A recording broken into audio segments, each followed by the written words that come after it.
कुंडली में जो भी ग्रह वक्री होता है वे अपनी दशा और अंतर्दशा में प्रभावशाली परिणाम दिखाता है।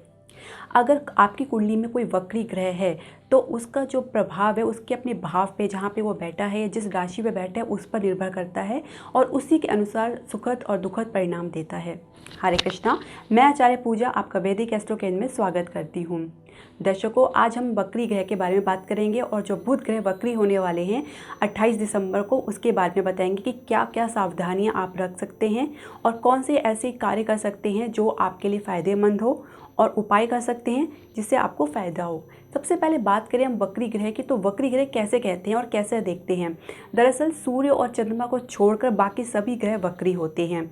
कुछ इस तरह से कहें कि वक्री ग्रह मतलब उल्टी चाल, ये भ्रम होता है क्योंकि कोई भी ग्रह उल्टा नहीं चलता है। लेकिन हाँ, अगर कोई ग्रह सूर्य से काफ़ी अधिकतम दूरी पर निकल जाए तो वो ग्रह वक्री माना जाता है। पृथ्वी से अगर देखें तो ऐसा लगता है कि वो उल्टी दिशा में चल रहा है, लेकिन वो चल सीधा रहा होता है। उनकी चाल काफ़ी स्लो या काफ़ी ढीली हो जाती है। तो कुछ इस तरह से वक्री ग्रह को हम समझते हैं। अब इनका जो परिणाम होता है आपकी कुंडली में या दशा में या गोचर में, वो भिन्न भिन्न तरीके से होता है। अगर आपकी कुंडली में कोई भी ग्रह वक्री है तो आपको डरने की ज़रूरत नहीं है। हाँ, कभी कभी ऐसा लगता है कि इन्हीं वक्री ग्रहों की वजह से आपको कई चीज़ें, कोई कार्य बार बार करना पड़ता है, परिणाम आपको एक बार में नहीं मिलता है और कई बार आपको लंबा इंतज़ार करना पड़ता है। ये हमारे पूर्व जन्मों के कर्मों के परिणाम के स्वरूप होता है। ज्योतिष ग्रह में वक्री ग्रह में विभिन्न विभिन्न मत कहे गए हैं। जैसे अगर उच्च ग्रह वक्री का है तो नीच का फल देंगे, अगर नीच ग्रह वक्री है तो उच्च का फल देंगे। लेकिन कुल मिलाकर जो वक्री ग्रह है आपके भाव के अनुसार और राशि के अनुसार, नक्षत्र के अनुसार फल देते हैं। बुध ग्रह अगर वक्री होता है तो आपकी बौद्धिकता या तार्किक शक्ति को दर्शाता है आपकी कुंडली में। जैसा आपका हम बात करें तो आपके जो भी व्यवहार है या आपका बौद्धिक स्तर है वो आपकी कुंडली से हम बुध ग्रह से देखते हैं। अगर ये वक्री हो जाते हैं तो कई बार व्यक्ति के स्वभाव में झुंझलाहट देखने को मिलती है। जनरली ऐसे व्यक्ति को कई बार प्रयासों के बाद ही सफलता मिलती है। कुंडली में वक्री ग्रह सामान्यतः आपकी बुद्धि, वाणी, अभिव्यक्ति, शिक्षा को दर्शाता है। वक्री ग्रह बुध कई बार आपके कार्य को बार बार करवाने की कोशिश करता है। आपके व्यवहार में, जैसे मैंने बताया, झुंझलाहट देखने को मिलती है।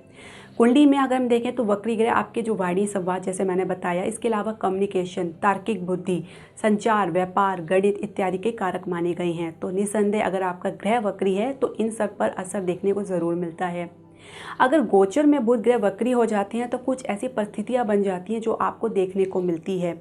कई बार इनकी वजह से आपको एंजाइटी या स्ट्रेस भी हो जाता है।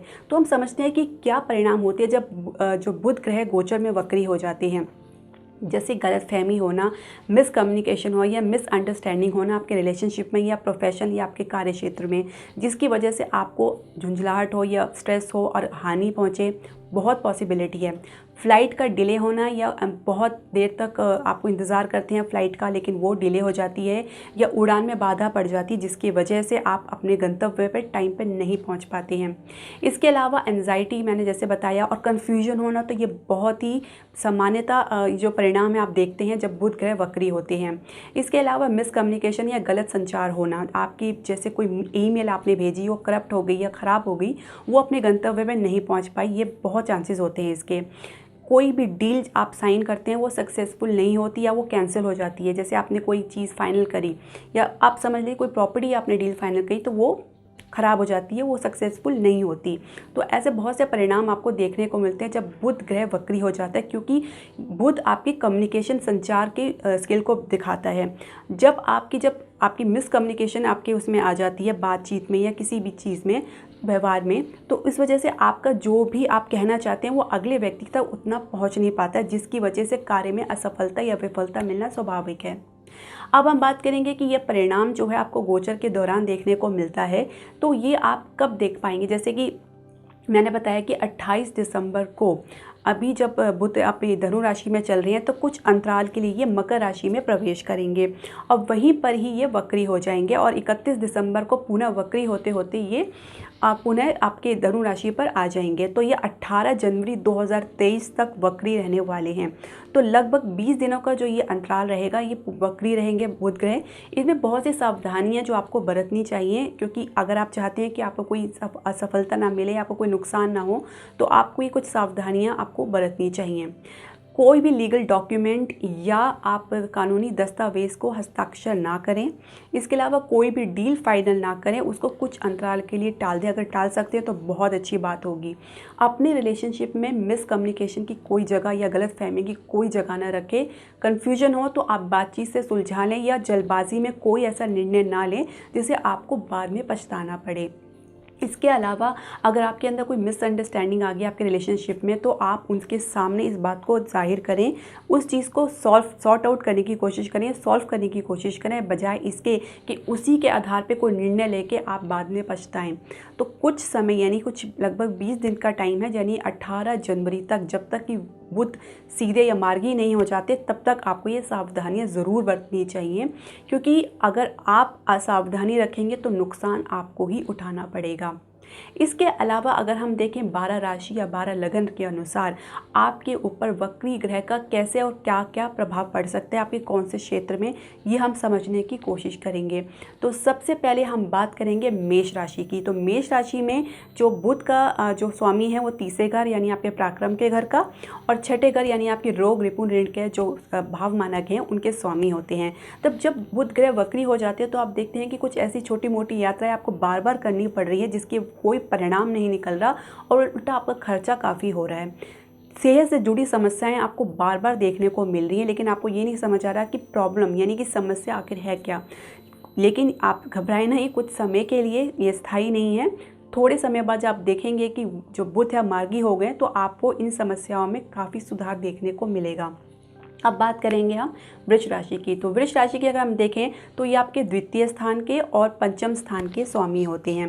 तो द्वितीय स्थान आपके परिवार, कुटुंब और आपके धन का स्थान होता है, और पंचम आपकी पढ़ाई लिखाई, प्रेम संबंध इत्यादि का स्थान होता है। तो कई बार हम देखते हैं कि परिवार में वाद विवाद हो जाते हैं, आपकी वाणी की वजह से कुछ ऐसी बातें गलत फहमी की वजह से निकल आती है जिसकी वजह से आपके रिश्तों में दरार आ जाती है, दूरियां बढ़ जाती हैं। आपको लगता है कि आप अपने रिश्तों से, अपने परिवार से काफ़ी दूर जा रहे हैं। यही सेम जो सिचुएशन है हम आपके देखते हैं प्रेम संबंध में, जो आपके जो प्रेमी हैं या आपके जो भी हैं उनके रिश्ते हैं उसमें भी आपको ऐसे देखने को मिल सकती है मिसकम्युनिकेशन या कन्फ्यूजन या गलत फहमी जिसे आप कहें, तो जिसकी वजह से आपको लगता है कि आप जल्दबाजी में कोई ऐसा निर्णय ले लें और जो आपको बाद में पछताना पड़े जब आपको पता लगे कि असल बात ये नहीं थी। तो कुछ सावधानियाँ, कुछ धैर्य के साथ आपको ये समय निकालना है। कुछ भी हो, आपको कुछ भी बात अगर गलत लगती है तो आपसी बातचीत से सुलझाने की कोशिश करें, बजाय इसके कि उसी के आधार पे कोई निर्णय लें। ये आपको ज़रूर ध्यान रखना होगा। अब हम बात करेंगे हमारी तीसरी राशि मिथुन राशि की। मिथुन राशि के अगर हम देखें तो आपके जो लग्नेश हैं वो स्वामी बुध हैं। इसके अलावा आपके चौथे घर के भी स्वामी बुध ही हैं। तो हम देखेंगे कि कुछ गलतफहमी की वजह से आपके दिमाग में जो एंजाइटी या कन्फ्यूजन या स्ट्रेस बना हुआ है, जिसकी वजह से आप कोई भी निर्णय नहीं ले पा रहे हैं, या आपको ऐसा लग रहा है कि कुछ ऐसे निर्णय आप ले चुके हैं जो आपके लिए गलत साबित हो रहे हैं, जिसकी वजह से आपको काफ़ी पछतावा हो रहा है। तो इसलिए आपको काफ़ी धैर्य से काम लेना होगा। परिवार में आपके जो अपनी फैमिली है उसमें आपको बातचीत से हर समस्या को सुलझाना होगा। कोई भी डील अगर आप घर की ले रहे हैं या कुछ आप वाहन ले रहे हैं तो उसको थोड़े समय के लिए टाल लें, हो सकता है कि आपको इसे बाद में पछताना पड़े। तो ये आपके खुद के लिए बहुत अच्छा रहेगा। इसके अलावा हम बात करें आपकी कर्क राशि की, तो कर्क राशि में ये 12वें स्थान, द्वादश स्थान के स्वामी और तीसरे घर के स्वामी हैं बुध। तो कई बार आपसे खर्चे होते हैं जो बार बार होने लगते हैं और नुकसान आपको झेलना पड़ता है। आपको समझ नहीं आ रहा कि क्या वजह है जिसकी वजह से आपको बार बार खर्चा करना पड़ रहा है, एक मजबूरी बन जाती है। इसके अलावा जिसकी वजह से आपको छोटी मोटी यात्रा या आप इधर उधर आपको भटक रहे हैं जहाँ जिसकी वजह से कोई आपको फ़ायदा नहीं हो रहा, ऊपर से आपको मानसिक कलेश बना हुआ है। तो इसको आप अवॉइड करने या इसको आप नज़रअंदाज करने की कोशिश करें। दूसरी बात ये आपके खुद ब खुद कम हो जाएंगे धीरे धीरे 18 जनवरी के बाद, जब ये बुध वक्री से बाहर होंगे, मार्गी हो जाएंगे। अब हम बात करेंगे आपके सिंह राशि की। तो आप देखेंगे आपके द्वितीय स्थान और 11वें यानी एकादश भाव के स्वामी है बुध। यहाँ पे आप वही देखने को मिलेगा, आपको आपके जो धन है उनका काफ़ी नुकसान हो रहा है। आपको जो लाभ आपको चाहिए उसके लिए काफ़ी प्रयास करने के बाद भी आपको वो लाभ नहीं मिल रहा है, वो टाल रहे हैं, या आपको ऐसा लग रहा है कि जैसे कुछ आपके कार्य क्षेत्र है, आपका प्रमोशन चाहिए वो भी टल रहा है, या आपके सैलरी पैकेज बढ़ाने की भी बात करें तो उसमें भी आप देख रहे हैं गतिरोध उत्पन्न हो रहा है लगातार। आपकी जो बात है आपके जो अधिकारियों तक वो सही दिशा में नहीं पहुँच पा रही है, तो ये बहुत चांसेस होते हैं इसके भी। इसके अलावा आप देखेंगे कि कुछ ऐसे पुराने दोस्त हैं जो आपकी ज़िंदगी में दोबारा आ सकते हैं, जो आपको परेशानी भी दे सकते हैं और सुखद भी दे सकते हैं। तो ये दोनों परिणाम आपको देखने को मिल सकते हैं।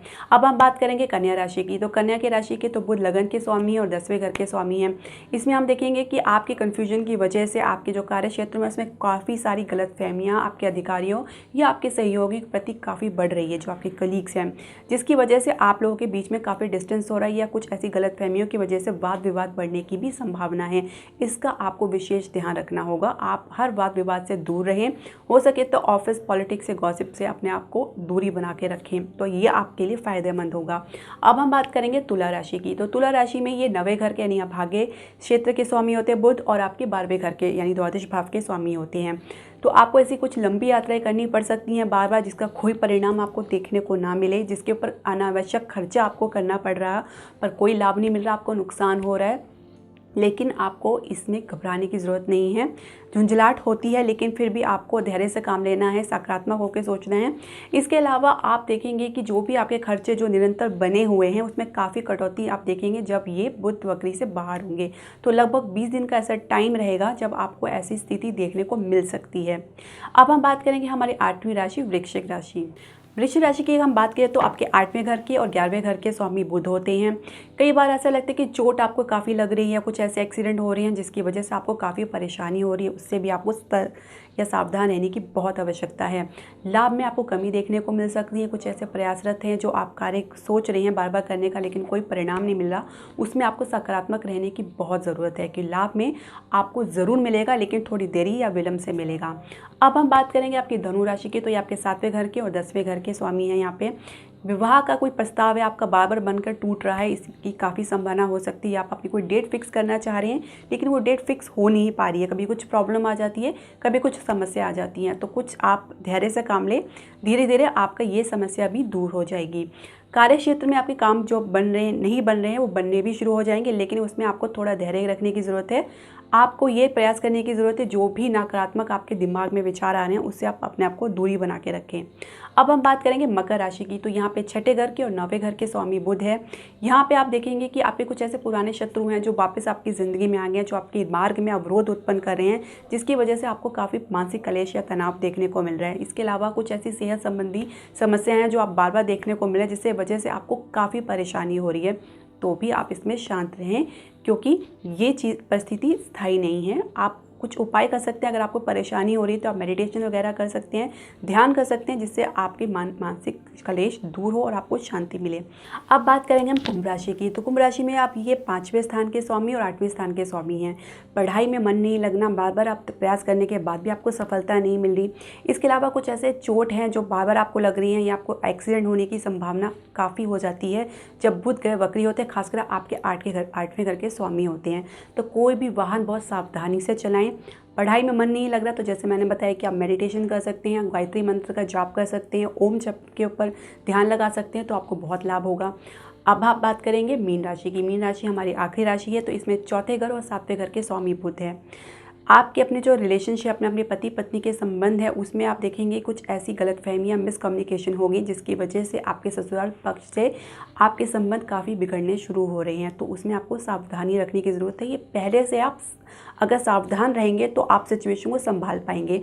इसके अलावा अगर आप तो लगता है कि आपके परिवार में आपकी वजह से, आपकी वाणी की वजह से कुछ ऐसी बातें आपको निकल के आ रही हैं, तो उसमें आप सोच समझकर बोलें, जो भी बोलें, और कोई निर्णय लें किसी परिस्थिति पर आधार पर होकर निर्णय ना लें। उसके लिए उसके अच्छे परिणाम और बुरे परिणाम को सोचकर ही निर्णय लें, तभी आपको फ़ायदा होगा, वरना आप अपना नुकसान कर बैठेंगे।